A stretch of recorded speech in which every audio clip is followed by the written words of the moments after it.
L'Union européenne garde un œil sur la scène politique française à l'approche du vote de confiance du 8 septembre. Volte-face des autorités bulgares, elles excluent désormais toute ingérence russe dans le brouillage du GPS de l'avion transportant Ursula von der Leyen le week-end dernier. À l'approche des élections législatives du 28 septembre, la Russie multiplie les campagnes de désinformation en Moldavie, qui s'étendent jusque dans les églises. Le président russe Vladimir Poutine persiste et signe et déclare que le Kremlin considérera tout déploiement de troupes étrangères sur le sol ukrainien comme des cibles légitimes. Des manifestations organisées par les familles des otages toujours détenus à Gaza sont prévues ce samedi en Israël pour marquer les 700 jours qui se sont écoulés depuis l'attaque du 7 octobre. Les économistes gardent un œil sur la scène politique française à l'approche de l'échéance du 8 septembre, date du vote de confiance qui pourrait entraîner la démission du gouvernement. Le Premier ministre François Bayrou a engagé la confiance du gouvernement pour tenter de rallier les députés à son plan de redressement budgétaire. Ce serait le troisième gouvernement en un an, une instabilité qui ne plaît pas au marché. So clearly markets are observing the situation, are thinking about what it could mean, and of course if the political turmoil was to become bigger, that could put pressure on French bond yields, and that by itself of course is a negative for the French economy because higher interest rates mean that investment is getting more expensive. La dette française ne cesse de s'alourdir. François Bayrou veut réaliser 44 milliards d'euros d'économies en 2026 pour ramener le déficit public sous la barre des 3% en 2029. Il propose notamment de réduire la dépense publique, de lutter contre la fraude fiscale et de supprimer 2 jours fériés. L'instabilité politique pourrait affaiblir la France sur la scène européenne. Étant donné le poids de la France dans la zone euro et dans l'Union européenne, cela pourrait aussi avoir des conséquences pour l'ensemble de la zone euro, pour les relations économiques entre les différents partenaires européens et par conséquence, par ricochet, sur le poids politique de la France dans les décisions à prendre sur les grandes questions, notamment sur les questions commerciales, sur les questions de politique industrielle et de compétitivité, de transition technologique et climatique. L'UE attend de la France qu'elle remette ses finances en ordre conformément à ses engagements européens. La tâche sera d'autant plus ardue en cas de chute du gouvernement.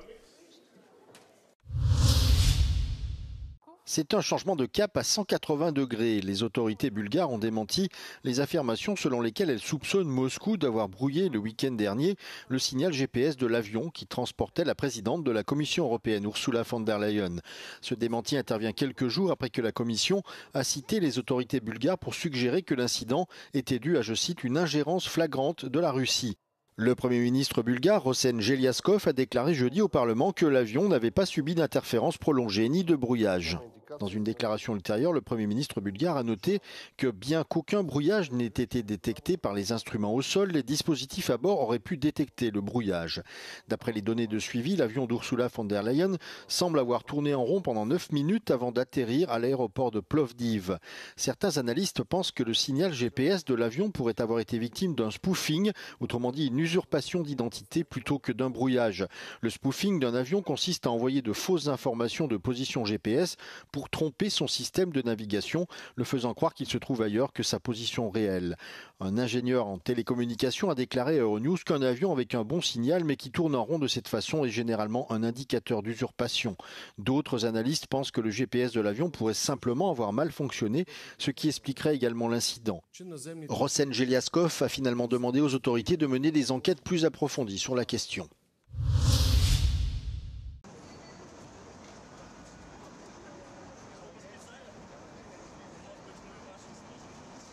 La Moldavie est redevenue une cible privilégiée des campagnes de désinformation de la Russie, en amont des élections législatives du 28 septembre. Les autorités de Chisinau ont identifié plusieurs moyens par lesquels Moscou tente d'influencer le prochain scrutin. Selon le gouvernement moldave, Moscou utilise notamment l'Église orthodoxe russe présente dans le pays pour diffuser ses idées et contribuer à l'organisation de campagnes de désinformation.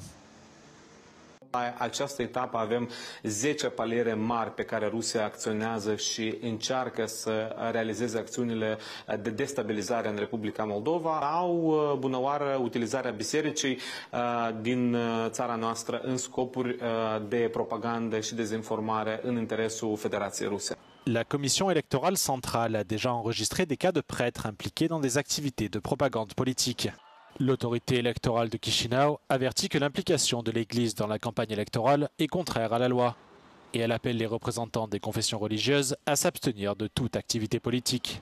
Eu cred că este obiectivul clar de a încetini sau stopa definitiv integrarea europeană a țării noastre, de a menține Republica Moldova în zona gri de influență a Federației Ruse, de a extinde această armă geopolitică care este Mitropolia Moldovei la moment, asupra minților, dar și voturilor oamenilor care frecventează des biserica în Republica Moldova.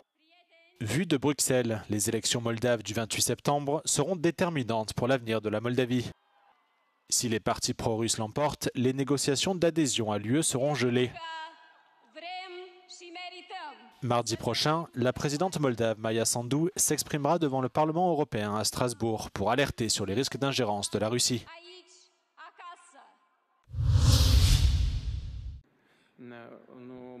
Pour Vladimir Poutine, il est pratiquement impossible de parvenir à un accord avec l'Ukraine sur des questions clés pour mettre fin à la guerre. Dans un discours prononcé lors du Forum économique oriental, le président russe a en outre déclaré que Moscou considérerait tout déploiement de troupes étrangères sur le sol ukrainien comme une cible légitime. Vladimir Poutine a ajouté qu'il ne voyait aucun sens à la présence d'un contingent militaire étranger en Ukraine, pour autant que des décisions appropriées soient prises pour jeter les bases d'une paix durable. Il a également souligné qu'il ne permettrait pas aux pays occidentaux d'instaurer des garanties de sécurité qui menaceraient la sécurité nationale de la Russie. Le président russe a fait valoir que les considérations de sécurité de son pays devaient également être reconnues et garanties afin d'ouvrir la voie à des progrès significatifs dans les efforts de trêve menés par les États-Unis.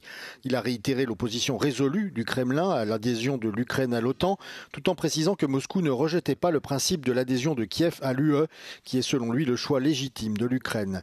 Ces commentaires ont été formulés après que Volodymyr Zelensky et le président français Emmanuel Macron ont annoncé jeudi que 26 États européens étaient prêts à déployer une force de réassurance dans l'Ukraine d'après-guerre. Les deux dirigeants se sont exprimés à l'issue d'une réunion de la coalition des volontaires, notant que le plan devait être soutenu par les États-Unis pour aller de l'avant.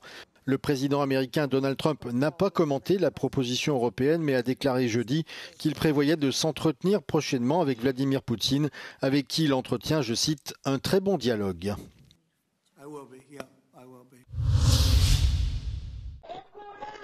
En Israël, les familles des otages toujours détenus par le Hamas organisent des manifestations ce samedi pour marquer les 700 jours écoulés depuis l'attaque du 7 octobre qui a fait 1200 morts et entraîné l'enlèvement de 251 personnes dans la bande de Gaza. Au moins 48 personnes y seraient toujours détenues, dont seulement 20 seraient toujours en vie. Le Forum des familles des otages et des disparus qui milite pour la libération des personnes détenues a appelé Israël et le Hamas à reprendre les négociations afin de conclure un cessez-le-feu qui permettrait le retour des otages. Dans le même temps, l'organisation continue de faire campagne contre le projet de Benyamin Netanyahou de prendre le contrôle de la ville de Gaza, contrôlée à 40% par l'État hébreu selon l'armée israélienne. Pour mener à bien son projet, Benyamin Netanyahou a mobilisé au moins 60 000 réservistes, ce qui a suscité des critiques tant au niveau national qu'international. Pendant ce temps, les efforts de cessez-le-feu sont au point mort. Mardi, le porte-parole du ministère des Affaires étrangères du Qatar a déclaré qu'Israël n'avait pas encore répondu à la dernière proposition. Les négociations sur un cessez-le-feu temporaire qui aurait permis le retour de certains otages ont échoué lorsque l'envoyé américain au Moyen-Orient, Steve Witkoff, s'est retiré de l'accord, rejetant la responsabilité sur le Hamas. De son côté, Israël maintient son projet de prendre le contrôle de toute la ville de Gaza jusqu'à ce que tous les otages soient libérés et que le Hamas se rende.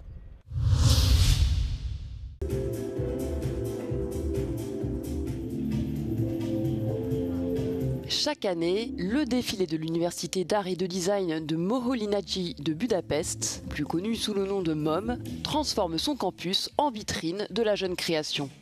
L'événement offre aux diplômés du département de mode et de design textile l'occasion de présenter leurs travaux devant les professionnels du secteur. Pour cette édition, plus d'une centaine de créations ont exploré 3 grands thèmes, le folklore, la protection du climat et l'isolement. Les étudiants de 3e année ont quant à eux consacré leur projet de fin d'études au concept de l'île. Nagyon sokan voltak, akik a pszichológia irányából közelítettek a szigethez, mint témához. Van, aki a magány szimbólumaként jelenítette meg, van, aki egyéni oázisként tekintett erre a szigetre, vannak irodalmi utalások, és vannak olyanok, akik konkrét helyszíneket elevenítettek meg a munkáikban. À travers sa collection, Greta Bartik s'intéresse au concept d'adaptation profonde. Il s'agit d'un mouvement qui prépare les individus à un éventuel effondrement sociétal et propose des stratégies pour survivre au sein de petites communautés. Pour nourrir sa démarche, la jeune styliste a rencontré ses membres et les a photographiés dans leur quotidien.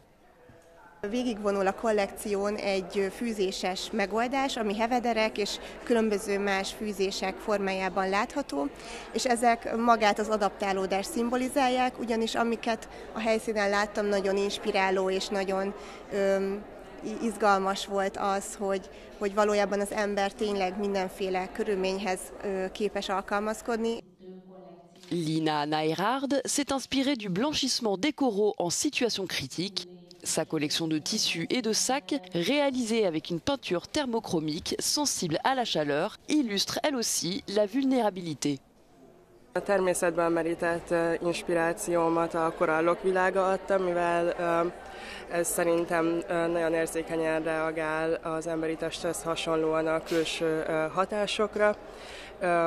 Akár egy legyengő test néma, de határozott jeleket küld, hogyha segítségre van szüksége. L'événement MOM est à découvrir jusqu'au 7 septembre prochain.